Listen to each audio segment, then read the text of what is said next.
L'armée française est aux côtés des casques bleus d'autres pays dans la lutte contre la montée des djihadistes dans le désert du Mali.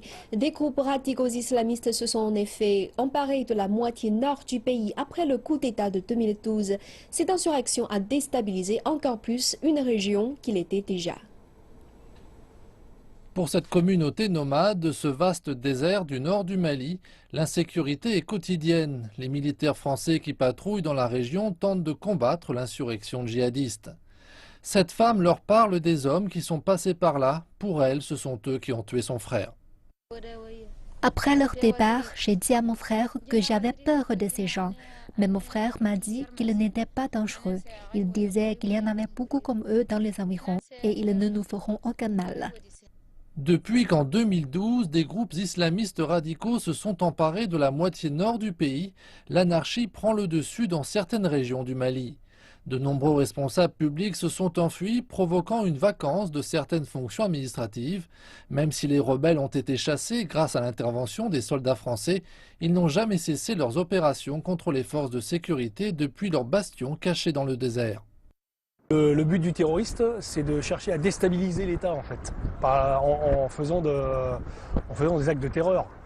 Donc forcément, ils vont chercher à déstabiliser le pouvoir qui est en place, à décrédibiliser la force.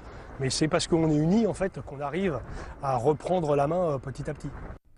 3500 soldats français sont actuellement déployés dans 5 pays de la région du Sahel, avec pour mission le maintien de la sécurité aux frontières.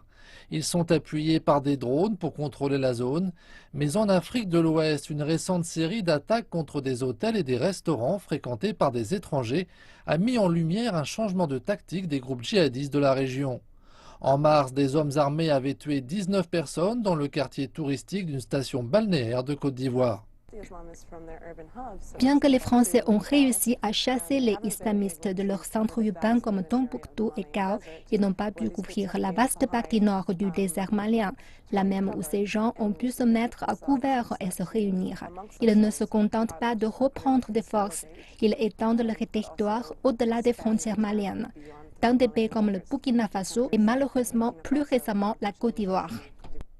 Alors que plusieurs pays tentent de renforcer leur sécurité, Paris s'est engagé à déployer davantage de soldats en Côte d'Ivoire. Au Mali, l'armée française continue de faire face à des défis audacieux. Le mois dernier, 3 de ces soldats ont perdu la vie dans l'explosion de leur véhicule blindé qui a roulé sur une mine. Alors que les embuscades mortelles prenant pour cible des casques bleus s'intensifient, la France a certainement besoin de davantage de temps pour mener à bien sa mission.